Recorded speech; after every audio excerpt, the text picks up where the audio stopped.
Good morning. Welcome to UUCW on this last Sunday in January. A little bit chilly, but at least it's sunny, so that's good. I'm Barb Holzhauer, one of the trustees, and as a part of being a trustee, this is one of the things that we get to do. Here at UUCW, we offer gratitude for the privilege of living and gathering on traditional territory inhabited at various times by the native peoples of the Seven Council Fires, Ho-Chunk, Kickapoo, Potawatomi, Menominee, Peoria, and Miami nations. So much of their history and the history of this land, their land, has been erased or ignored. Those of us who are settlers and newcomers are beholding to learn that history and engage in the work of reconciliation and reparation. As a welcoming community to gay, lesbian, transgendered, bisexual, and queer plus peoples, we continue to address ongoing homophobia, violence, and unfair legislation targeting them.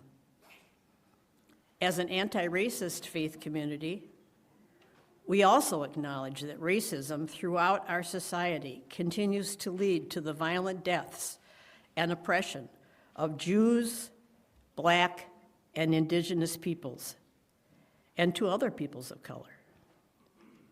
May we engage in the struggle to dismantle white supremacy culture in our hearts, in our community, and in our world.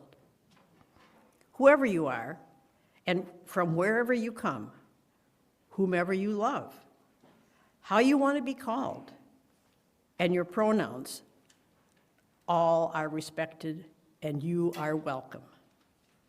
Whatever you believe, whatever your theology, prayer, or sacrament, even if none at all, we welcome you here. We unite in UU principles.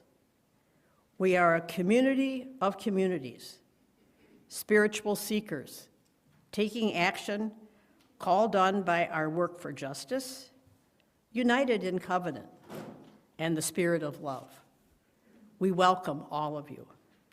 For those of you joining us online, you also are welcome in our group, and thanks for joining us.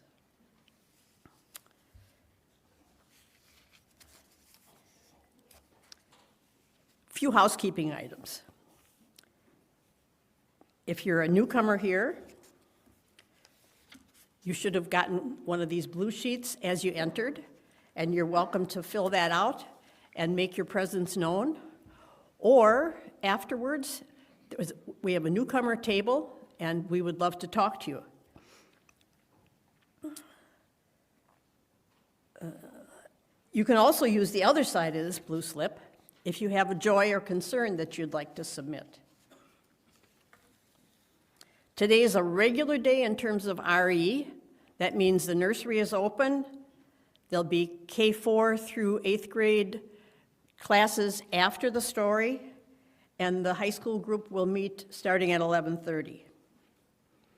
We have our exploration table on the left side, on my left anyway, which is pretty well attended this morning. For anybody who happens to enjoy being able to use their hands a little bit so that they can listen better during the service. There are tons of activities that are listed on these kind of oversized sheets that we got today, and I just wanted to point out a couple of them for you. As a longtime proponent of doing whatever we can to recycle, I love the fact that the Earth Ministry identifies various things throughout the year where we can clear stuff out of our house and then maybe find something that somebody else had that we think is a good idea. So next Sunday, the first Sunday in February, is what's called the kitchen rotation. If you've got something that maybe you haven't used in a year and you want to share it, bring it. And of course, with St. Patrick's Day coming up, you might find something green that you might want to share. I also wanted to highlight what's number 10 on our sheet, The UUCW's anti-racist transformation team has arranged for our participation in Building a Culture of Inclusion. That's a series of 3 Monday night Zoom workshops, starting the end of March on the 31st, and then the first 2 Mondays in April, the 7th and the 10th. And we encourage you to participate in that.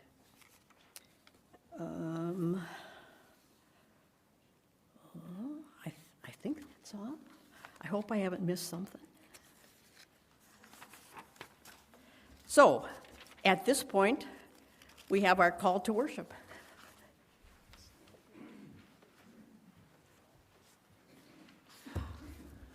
Good morning, everybody. It's so good to see you, to be recovered from my bout with COVID. It feels like it's been 5,000 years since I've been here. Being pulled away by COVID was no fun, and so it's really good to be back here with you all this morning. And before I move into a time of worship with our call to worship, I just want to amend one of those announcements. The dates for the Culture of Inclusion conversations with Paula Cole-Jones, they're not all Mondays, just according to my memory. I think it's a Monday, and a Thursday. Yes, so just follow the calendar dates. The announcement is correct. So those are the dates for those events and that conversation, which will be a valuable way to live into our mission here at UUCW. So again, good morning. Let's take a breath together and settle and bring ourselves here. We gather as a house of stories, many stories, woven fine. As we listen to the tales of those who have gone before, the way in front of us becomes clear, more clear. As we make space for voices long silenced, all of us become more free. As we hear the accounts of those who made it through the dark, courage reigns on each and every one. These stories, friends, I need yours as you need mine. It is how we become whole. Yes, we gather as a house of many stories. Come, let us listen once again. And now I invite you to rise in body and or spirit, and we'll sing together hymn number 360, Here We Have Gathered.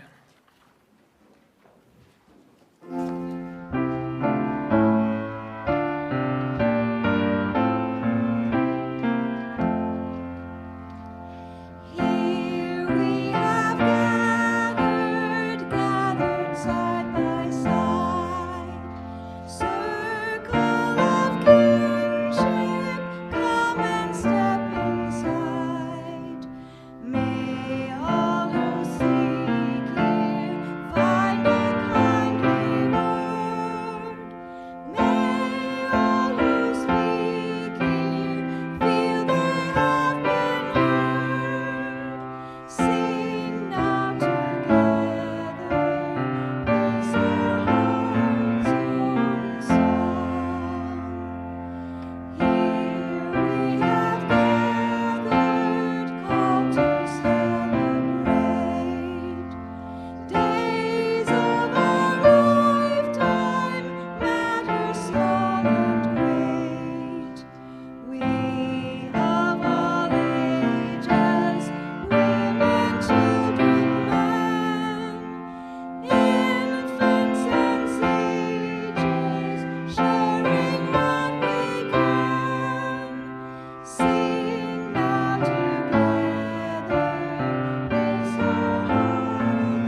invite Barb to light our chalice.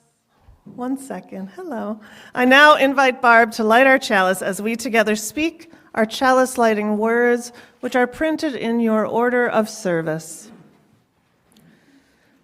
In times of light and times of darkness, may this small flame kindle what is good in us and in the world.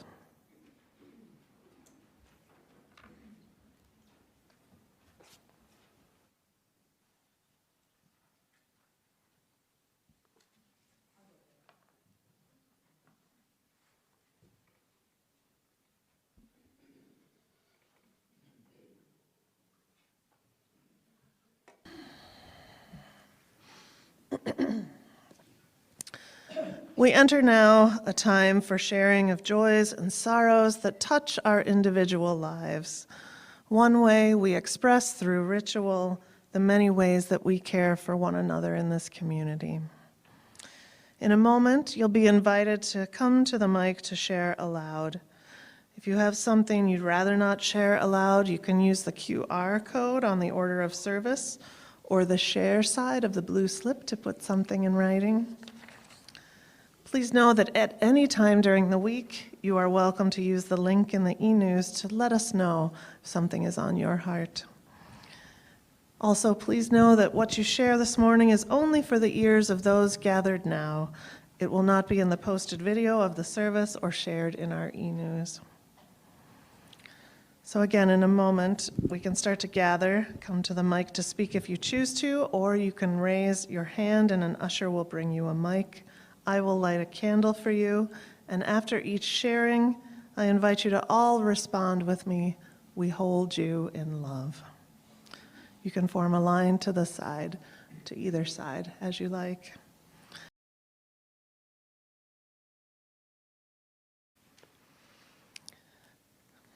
Will you join me now in a spirit of prayer or meditation?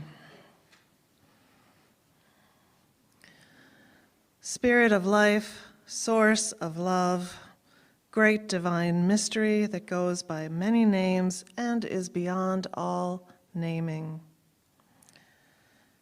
We send the love of this community to all who are coping with illness, anxiety, addiction, grief, or depression. We hold in care all those targeted by powers that deny their rights and their full humanity. As we lift up Holocaust Remembrance Day on Monday, January 27th, we are mindful of the ways that brutal regimes do unimaginable harm and call us to resist them. Let us breathe in faith together and exhale hopelessness. Let us breathe in joy, which is all people's birthright, and let us exhale sadness. Let us breathe in gratitude and exhale isolation. And let us know ourselves, each and every one, held by a love that will not let us go. May it be so.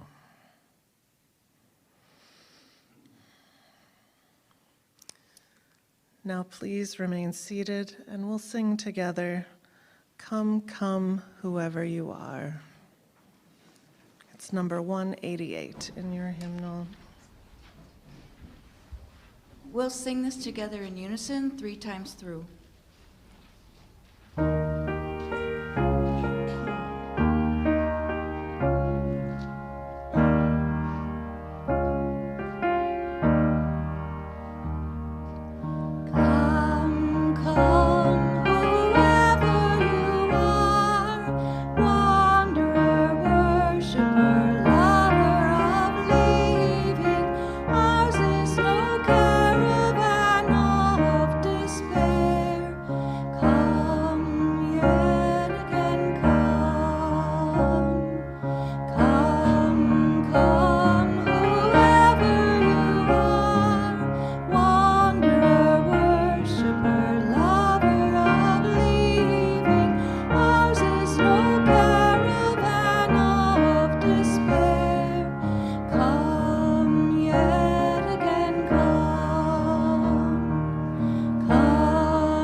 Our reading this morning is from counselor, trainer, and consultant Mick Cooper, entitled Pluralism.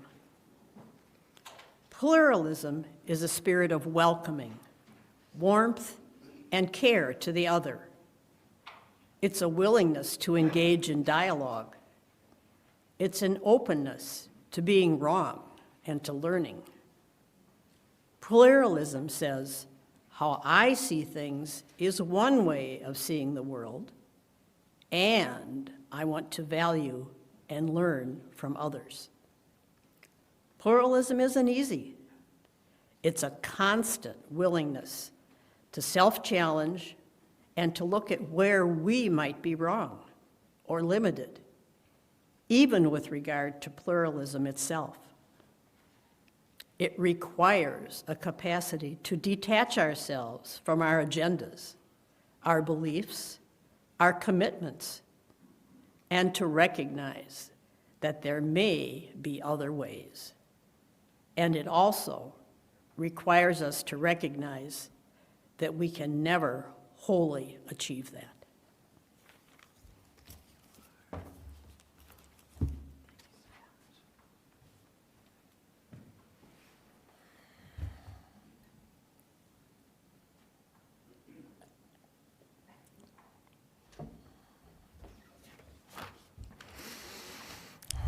In keeping with our monthly theme of the practice of story, I'm going to start with a story. This one comes to us, of all places, from Stephen Covey's book, The 7 Habits of Highly Effective People. 2 battleships assigned to the training squadron had been at sea on maneuvers in heavy weather for several days. I was serving on the lead battleship and was on watch on the bridge as night fell. The visibility was poor with patchy fog, so the captain remained on the bridge, keeping an eye on all activities. Shortly after dark, the lookout on the wing of the bridge reported, "Light, bearing on the starboard bow." "Is it steady or moving astern?" the captain called out.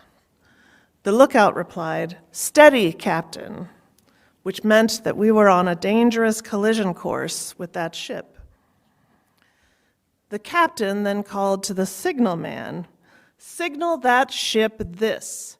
We are on a collision course. Advise you change course 20 degrees. Back came a signal. "Advisable for you to change course 20 degrees. The captain said to the signalman, "Send this message. I'm a captain. Change course 20 degrees. And this reply came back, "I'm a seaman second class. You had better change course 20 degrees. By that time, the captain was furious. He spat out, "Send this message. I'm a battleship. Change course 20 degrees. And back came the message from the flashing light, "I'm a lighthouse." We changed course. Thank you, Stephen Covey, for that tale. This story reveals a lot, I think, about how one story, one perspective, one standpoint is never enough to convey the actual richness and complexity of the reality that we live in. Human beings are creatures of stories, right? We tell stories to one another and ourselves to communicate about who we are, what we cherish, what we do not value. We tell stories to make meaning out of the often mystifying and challenging journey that is life. Stories, in fact, form the foundation for most religions. In Judaism, for example, there are many stories, of course, but I think most would say that the overarching story is that told in the Hebrew Bible of God's covenant with the Israelites, from God's call to Abraham through the story of the Exodus, the freeing of those who had been enslaved. Christianity, too, has many stories, but at its center is the story of Jesus Christ and his healing ministry and redemption of humankind. These foundational stories are the ones that religious traditions tend to express over and over in shared liturgies and rituals, as well as in their religious education for young people, right?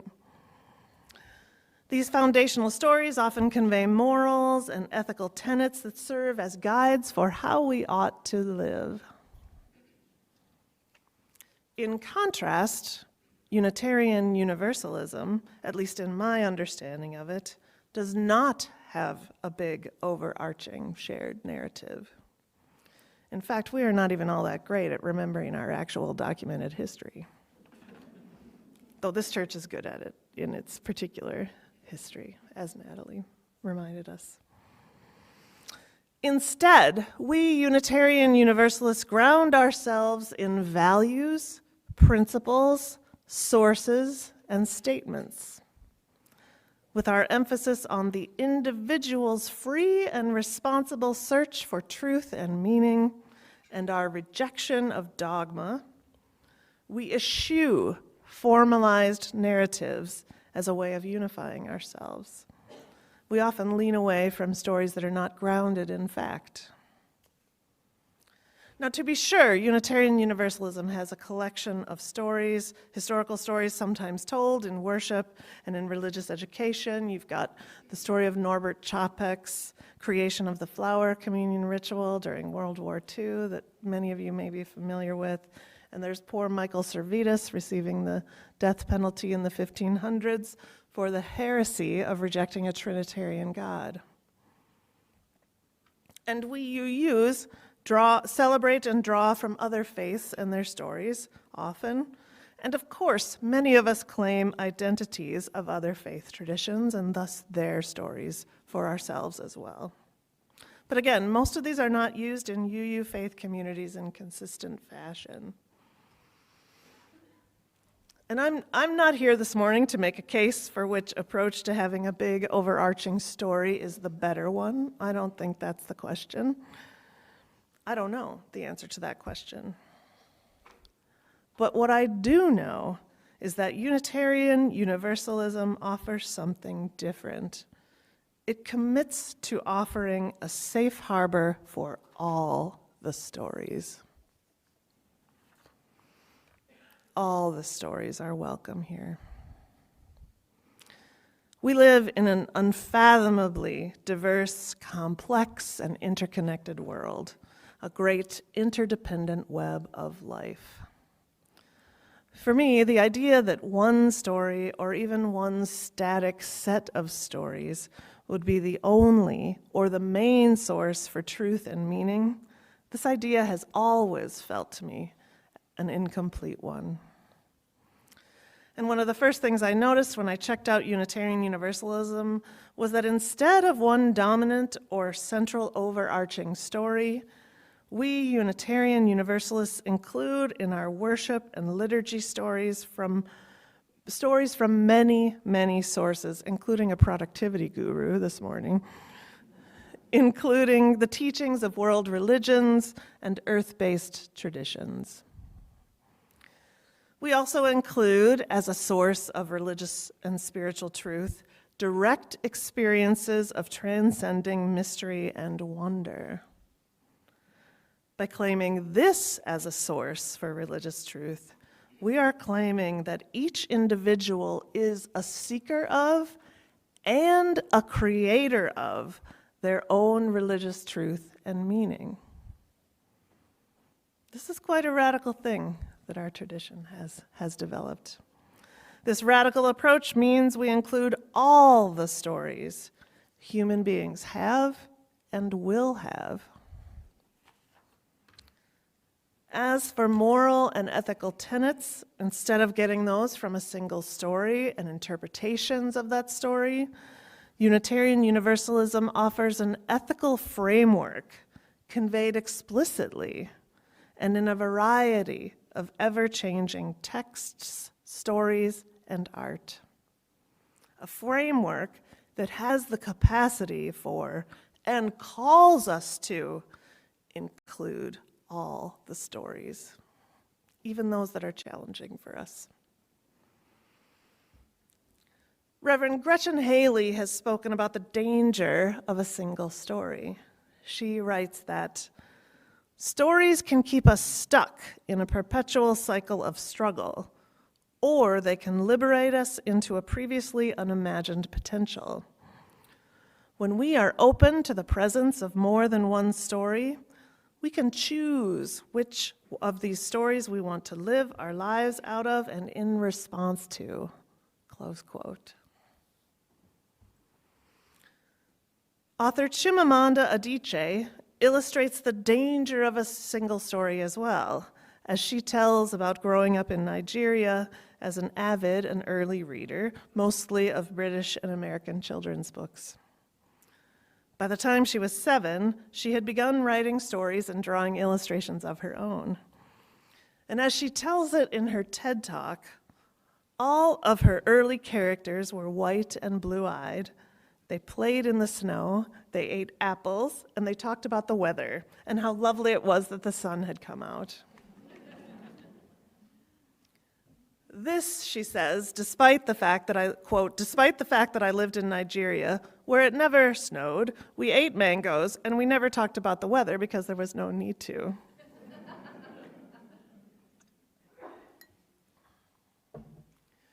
Adichie says her exposure to one kind of story created in her this limited idea about what literature was, making her believe that a real story had nothing to do with her everyday experience.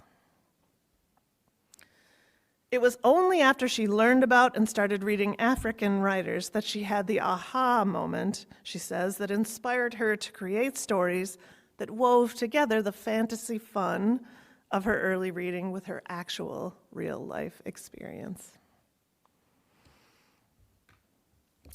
What we're talking about here is connected to that core UU value of pluralism. As many of you know, our denomination adopted a revised version of Article 2 in our bylaws last summer, which declares our purposes and covenant with one another as congregations in a national association. It includes a set of 6 values centered around the core spiritual discipline of love.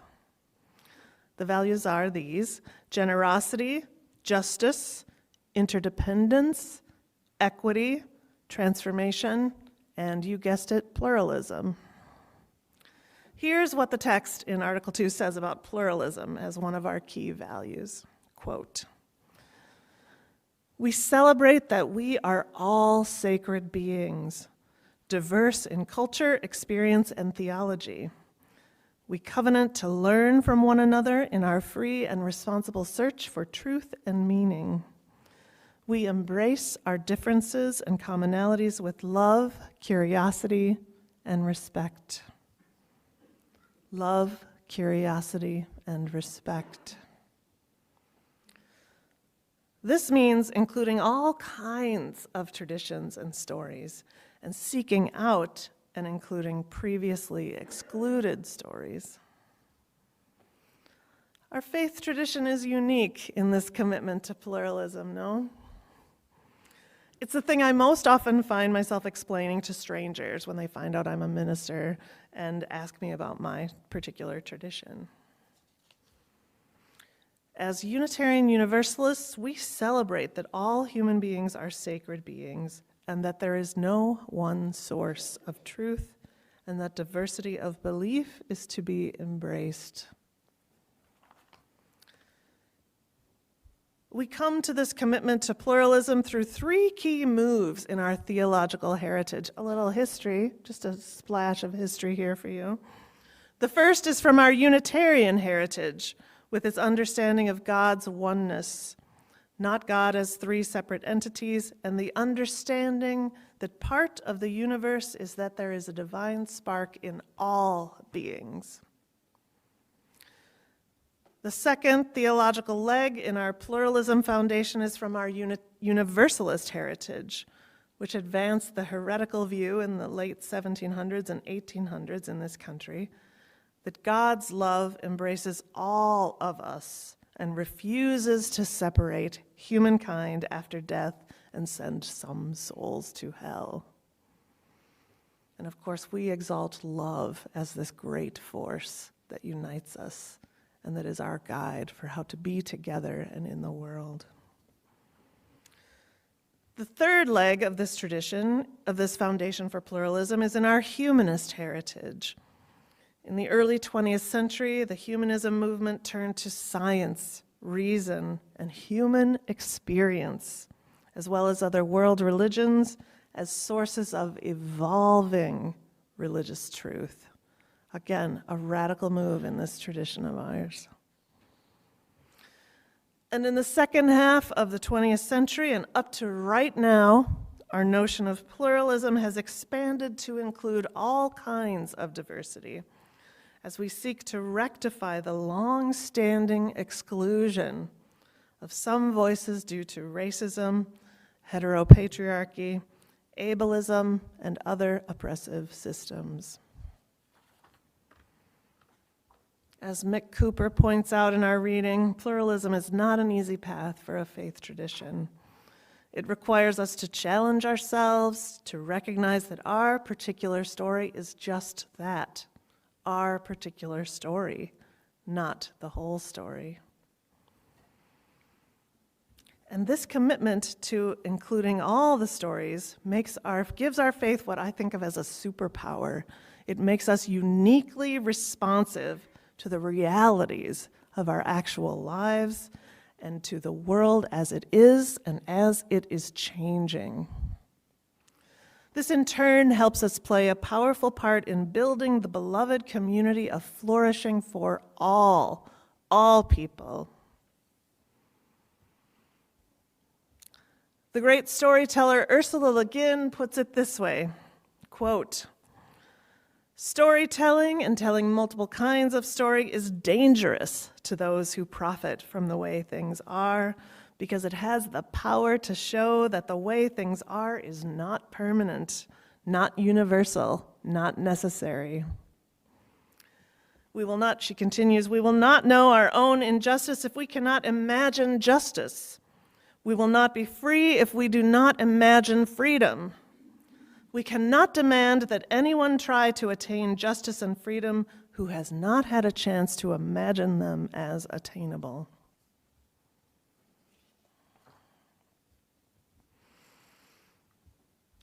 I love how Unitarian Universalism both challenges me to be the storyteller and meaning maker of my own life and my own faith, and invites me into relationship to listening to and learning about all kinds of stories that are very different from my own and that offer glorious wisdom, insight, and richness.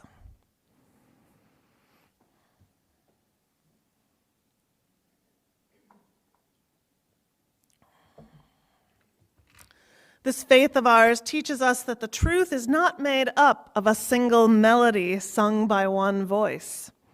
No, the truth is a symphony made up of all the sections of instruments, each individual instrument, and all the players joining their music together to make a raucous and holy noise.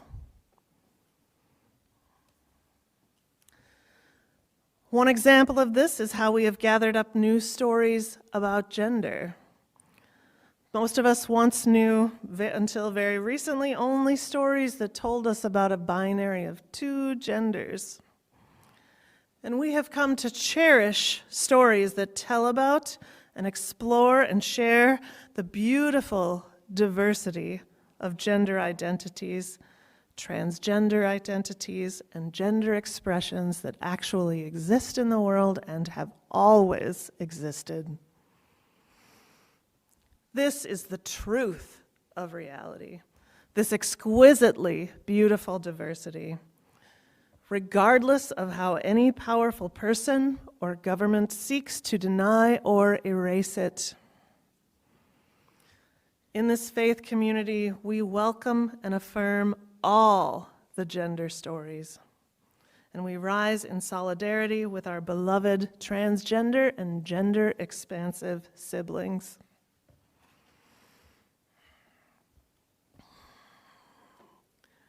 When we add new members to this Unitarian Universalist congregation, which we'll do on February 9th, we do not ask them to assent to one story as the one that tells all the truth we need.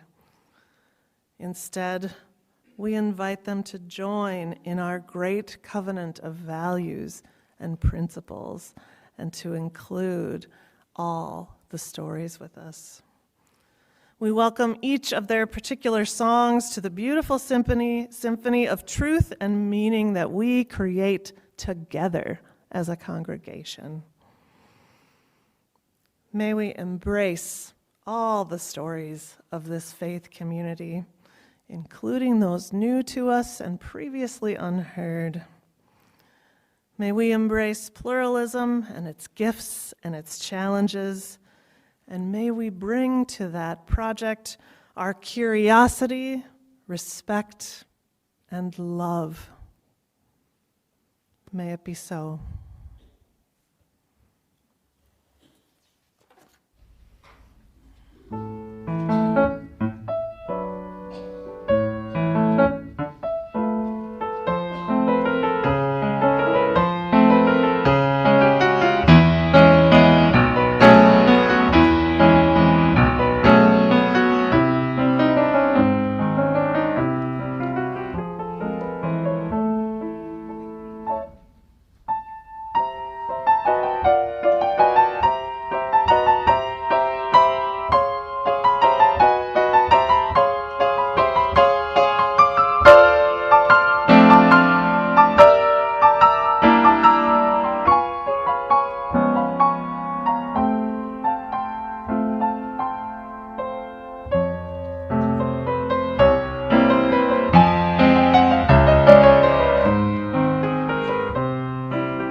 UU Church West's Split the Plate program is one of outreach and generosity. Each month, we give half of all undesignated offerings to a nonprofit organization to help us live our Unitarian Universalist values, pursue the goal of social justice, and serve our community. TAC, let me see if I can do this. I'm not sure. Oh, there. What do you know? Just keep punching the buttons.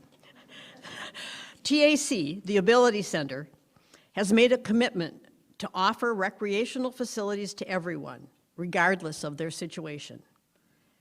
Children with birth or disease issues, veterans with injuries, people who had accidents or strokes, those who may be recovering from any number of problems, are entitled to the same recreational activities as the rest of us. TAC is making that happen. These folks are playing basketball, sledding, maybe not today, riding bikes with equipment and facilities from TAC.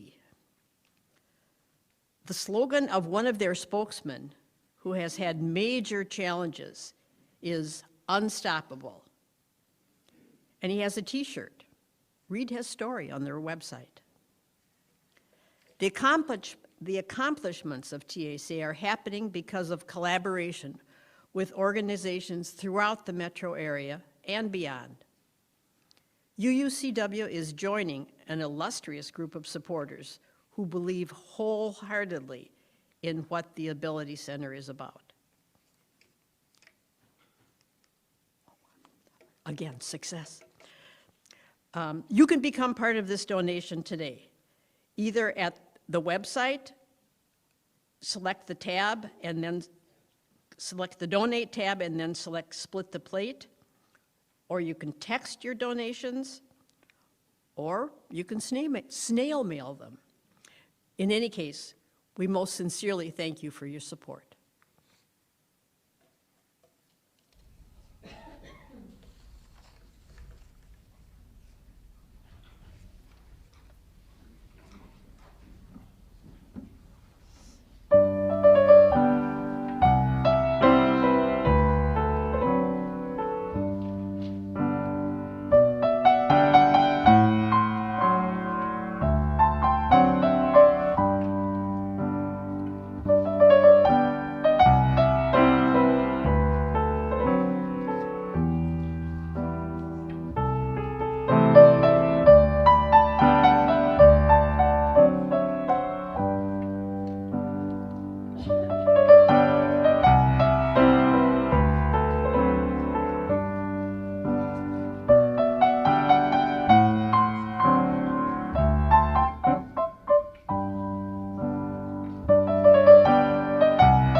Now I invite you to speak with me our words for dedicating our offering.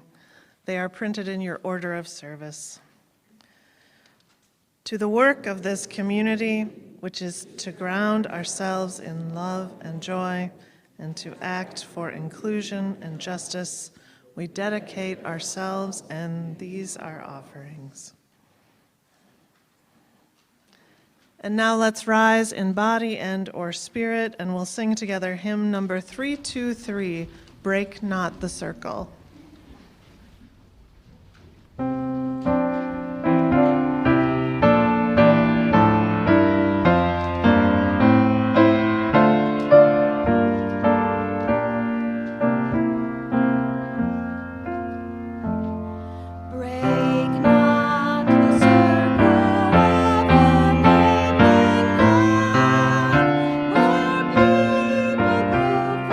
Forgiven and forget.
now invite Barb to extinguish our chalice as I offer these closing words. Let us revel in the gift of stories, in stories long hidden and now shared, in stories that remind us of our deepest values. Let us tell stories that comfort and stories that challenge us.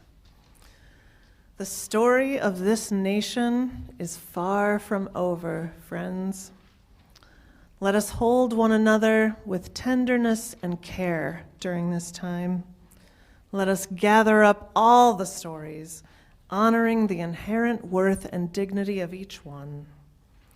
And let us know ourselves as co-authors of the story of humanity, here to play our part in a great symphony of love and justice.